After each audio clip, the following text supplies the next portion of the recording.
AVC Jack here. Welcome back to Vinyl Martini. As promised in my last video, this is part two of my estate sale finds, and these are the more mainstream records that a lot of you will probably recognize the artists. Why don't I just get started and show you what I got? I got these all at a great price. They're all in great condition. They're all near mint. But I want to show this. This is the best of Delaney and Bonnie.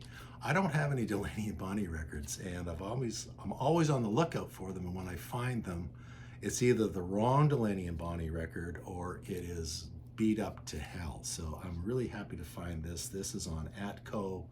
A variety of backing musicians for Delaney and Bonnie on here, including Eric Clapton and George Harrison and Duane Allman, etc., etc., etc., because they attracted a lot of different players at one time. So Delaney and Bonnie from this is a 1970, I'm going to say 1975 release.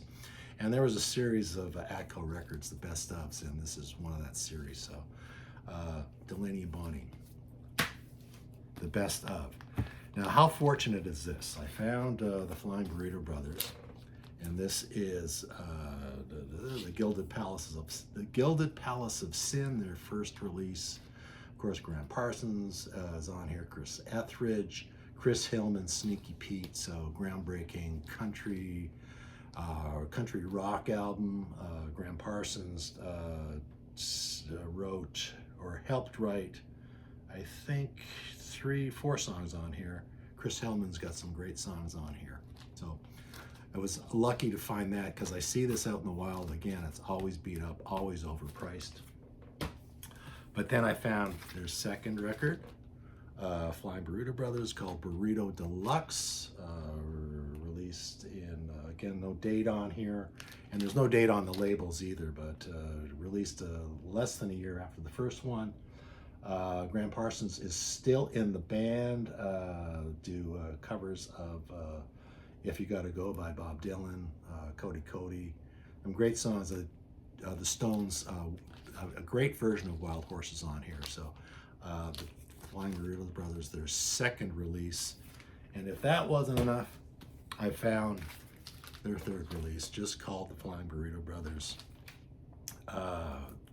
They had asked Graham Parsons to leave by then. Chris Hillman on bass, Rick Roberts on rhythm guitar, Sneaky Pete on pedal steel guitar, Mike Clark on drums, Bernie Leadens joined the band at this point, lead guitar and acoustic guitar and banjo. And yeah, and they expanded to a 5-piece. So really, really happy to find those 3 records. And they are, I'm gonna say, VG++, the covers and the records are near mint. So fantastic. That was a lucky day finding that for sure. Also found a copy of Stevie Ray Vaughan, Soul to Soul. You can find Stevie Ray Vaughans out there in the wild, but they'll be priced at $25 or $30. This cost me substantially less than that. This is from 1985. The Chris Whipper Layton on drums, Tommy Shannon on bass, Reef Winans on keyboard, and Joe Sublette on saxophone. Produced by Stevie Ray Vaughan. Very, very happy to have that. I think this is my only Stevie Ray Vaughan record, so that was pretty sweet. I've seen this record shown a couple of times in the last 3 weeks or so. This is Howard Jones, and it's his first record called Humans Lib. Don't know if I'm going to like this or not, but I'm always trying to find some 80s kind of synth music. This is probably synthy poppy. Might be a little too much synth pop for me, but I'm going to give it a whirl.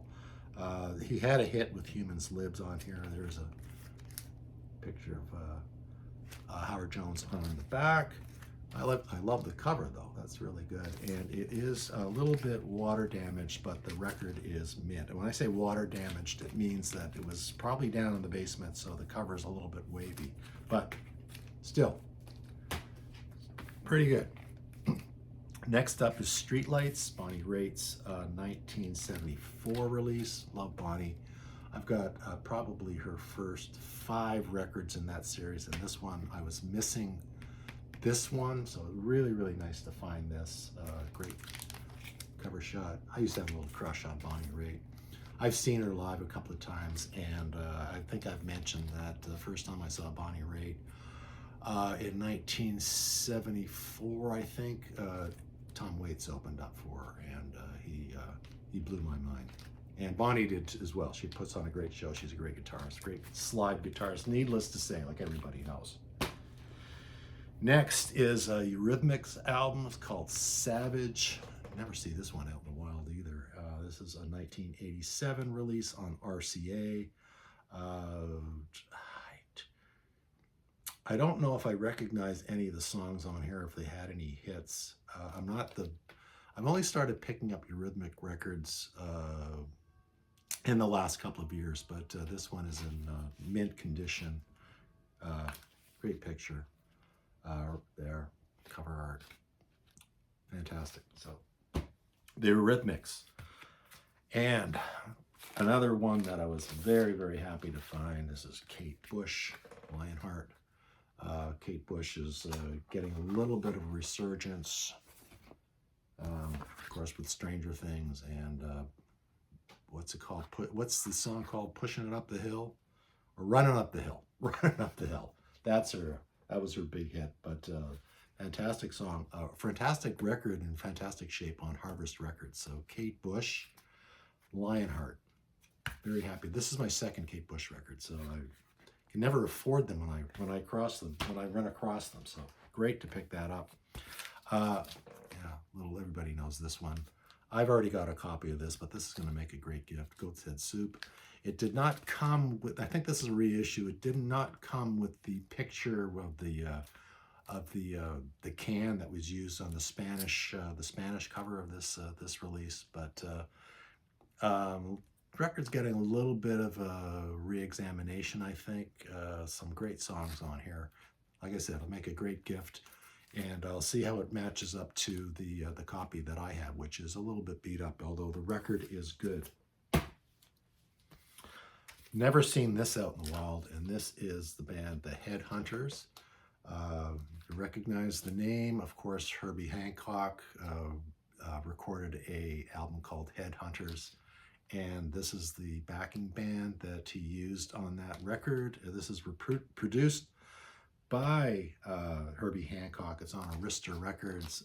It's got the lineup that he used on Headhunters, the album, except that a different drummer on here, Mike Clark, is drumming on here. So, you know, funk jazz, these guys are great. Headhunters, the album by Herbie Hancock, is a classic. It was one of the biggest selling records, jazz records of its day. Love that record, and looking forward to giving this a listen. And here's a record that you used to find in the bins for like $2, $3, $4. And that is Neil Young and the Blue Notes, This Note's for You, part of his infamous Geffen period. I'm not saying this is the despised period, but he was doing rockabilly, and he did a series of 3 records. I think he did he do Trans on Geffen as well, which is really a pretty good record, but the hit on this was This Note's for You. He's got horns all over this, and This Note's for You is a really good song. Great video for that. And I am just trying to fill out my Neil Young collection. Can't be a completist for Neil Young because he keeps on recording. He keeps on releasing about 5 or 6 records a year. I can't keep up. Next up is a Steve Miller Band anthology. This is on Capitol Records, and I have been trying to pick up early Steve Miller records. I've got some of his middle period, like at the 75, 74 onwards. It's kind of a little disappointing. It's not my thing, but the early stuff, the early Psych stuff, is really, really great. Boz Scaggs, of course, was playing on a number of these tracks. Great period. This is a 1972 release on Capitol Records. Double record. Of course, Capitol never spends very much money on covers, but a little bit of a psychedelic insert there. Anyways, happy to have this, and this will be a placeholder for all those early Steve Miller records I don't have. I do have the what's it called? The Yellow album, which was an Aldous Huxley, Brave New World. I've got Brave New World, and I'm looking for his other early stuff. So last but not least, an album that I never see out in the bins, but Peter Tosh, Wanted, Dread, and Alive from 1981. So this is on Rolling Stone Records. It's not on the tongue logo, or not on the tongue label, but it does have the Rolling Stone imprint. It's on EMI. EMI was distributing Rolling Stone Records, and this does not have Mick Jagger doing a vocal with Peter Tosh, which is great, which he did on the album before this that everybody knows. But this is a fantastic find, great shape. So really happy to find this. I don't have enough reggae, and I always go to the reggae section, and it's always filled with Third World and Bob Marley records, and there's a lot more to the reggae world than those artists. So great to pick that up. Anyways, that's the last of my estate sale records. Thanks for watching. Give me a like, give me a sub if you can. Till next time, I think I'm waiting for David Atkinson to drop his Vinyl Tag 2026, which is coming up in about 4 or 5 days. So I will definitely be participating in that. Till next time, guys. Thanks a lot, and cheers.